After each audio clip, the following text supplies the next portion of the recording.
Bash in Berlin, queste arma su cui si doveva আজ আমি লিখেছি ব্যাশ ইন বার্লিন ম্যাচ প্রেডিকশন নিয়ে। ব্যাশ ইন বার্লিন রয়েছে 6টি ম্যাচ। হ্যাঁ, রিসেন্টলি দুটি ম্যাচ অ্যাড হয়ে গেছে, এখন 6টি ম্যাচ রয়েছে। তো একে এক করে সম্পূর্ণ ম্যাচ প্রেডিকশন করে দিই এবং আপনাদের কী কী ম্যাচ রয়েছে আবার কীভাবে জানেন না কী ম্যাচ রয়েছে। এবার ম্যাচ প্রতিবার তো 5টা থাকে, বড় বড় কিন্তু সারা বাটবার কিন্তু 6টা একটা বাড়াইছে, আমি 20টা 30টা বলবো।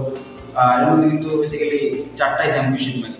তো প্রথম শুরু করি, যারা সর্বপ্রথম অ্যানাউন্স হয়েছিল ব্যাশ ইন বার্লিনের জন্য, সেটা হচ্ছে Gunther versus Randy Orton for the world heavyweight championship.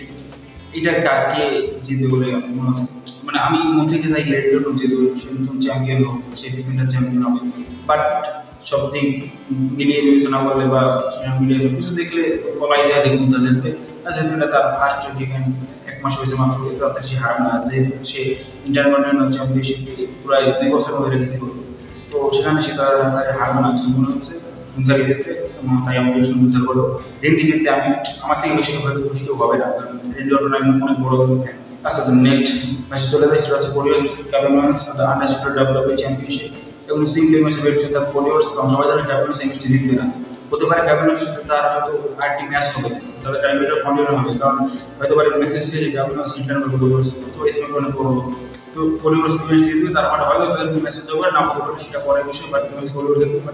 আমি যে কেভিন ওয়েন্স ম্যাচে না গেলে ইন্টারনেট করতে খুব ভালো হতো, বাট ফেস ফেসটা জমে না, হিল ভার্সেস হিল বেশি জমে। দুজন শয়তান পারবে ভালো লাগতো, দুজন ভালো মানুষ মারামারি করে, এটা চায় না কেউ। তারপর পরে ম্যাচে চলে যাই, এবং এটা হচ্ছে CM Punk versus Drew McIntyre strap match. Strap মানে বের দিয়ে মার, মানে রথে তখন সবাই দেখেছে যেভাবে সিএম পাঙ্ক ড্রু ম্যাকিন্টায়ারকে মেরে, মানে তার পিঠে লাভ অবস্থা হয়েছে। আমি তখন তো গোষ্ঠী পিকচার দিয়েছিলাম, তো আশা করছি এবার ড্রু ম্যাকিন্টায়ার বদলা নেবে, সেও এবং সিএম পাঙ্কের পিঠে এরকম বাঁধবে।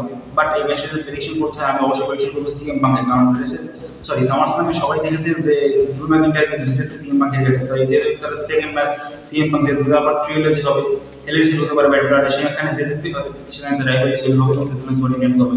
এখন এই ম্যাচটি প্রেডিকশন করলে আমি সেটাই শুধু সিএম পাঙ্কই করবো যেহেতু। বাট ড্রু ম্যাকিন্টায়ার সিএম পাঙ্ককে খুব ভালোভাবে মারে, সেজন্য বদলাবে না, যে মার করেছে।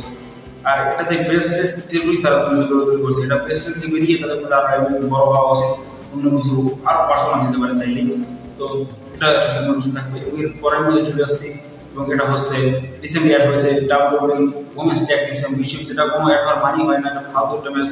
মানে ম্যাচটা হয়তো ভালো হতে পারে, বাট কোনো স্টুডেন্ট ম্যাচটি হয়ে যায়। এখানে এই ম্যাচটা যারা থাকবে চ্যাম্পিয়ন আউট অফ ফায়ার আইলে ডাউন ডিফেন্ড করবে ট্যাগ টিম চ্যাম্পিয়নশিপ বিএনকে বেলা এবং জেড দিলের সাথে। এটা তারা রিম্যাচ পাবে, কারণ তারা যে চ্যাম্পিয়ন তারা হেরে গিয়েছিল।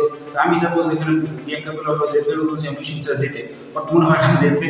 তো এখানে আমার প্রেডিকশন থাকবে যে চ্যাম্পিয়নশিপ রিটার্ন হবে আইল্যান্ড তারা চ্যাম্পিয়ন রিটার্ন করবে এবং এল এ নাইট ইউনাইটেড স্টেটস চ্যাম্পিয়ন, সে ওপেন চ্যালেঞ্জ রেখেছে ব্যাশ ইন বার্লিনে। হয়তো আমরা এখানে কোনো রিটার্ন সারপ্রাইজ আশা করতেই পারি। ইউনাইটেড স্টেটস চ্যাম্পিয়নশিপ মনে করে এসেছে সেই জল ছিল 2015 সালে, তখন সে ইউনাইটেড স্টেটস ওপেন চ্যালেঞ্জ সবসময় প্রত্যেক রথে। তখন নতুন নতুন খেলোয়াড় আসে, সারপ্রাইজ রিটার্ন অনেক কিছু হতো।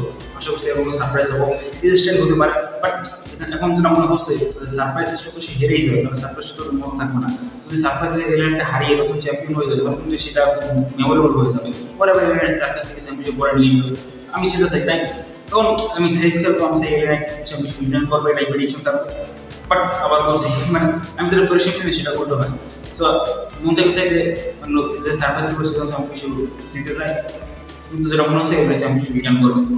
আমাদের পরের ম্যাচে চলে আসছি, final match Damian Priest and Rhea Ripley versus Dominik Mysterio and Liv Morgan. আর এই ম্যাচটিতে মানে প্রেডিকশন স্বভাবত আমি করবো ডেমিয়ান প্রিস্ট রিয়া রিপ্লি। মানে তারা কত যে মার খেয়েছে, মানে সেটা দেখার মতো না, তারা মনস্টারের মতো দেখতে মার খেয়েছে অনেক। তো চাই ডেমিয়ান প্রিস্ট বদলা নিতে আমার সামনে হেরে গেছে। আর এখানে যদি এরকম হয় যে পলিমিউজিক বলতে রিয়া রিপ্লি ডমিনিককে পিন করছে, মোমেন্টসকে পিন করছে, মানে এটা মেমোরেবল মনে থাকবে ডাব্লিউডাব্লিউই এসে। তো এই ম্যাচে ডিস্টার্ব করবে সেটা তো সবাই জানে।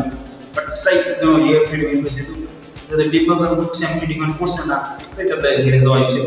যখন আমরা চ্যাম্পিয়নশিপ ম্যাচ করবো তখন আমরা লিভারপুল চ্যাম্পিয়নশিপ রিটার্ন করবো ম্যাচটি জিতে, যেটা মনে হচ্ছে। আর আমি এটাও রিকমেন্ড করবো যে ডেমিয়ান প্রিস্ট বা ডমিনিক মিস্টেরিও বিশেষ করে স্পিন বোলার পিছে যাও, সে তোমাকে বিট্রয় করেছিল।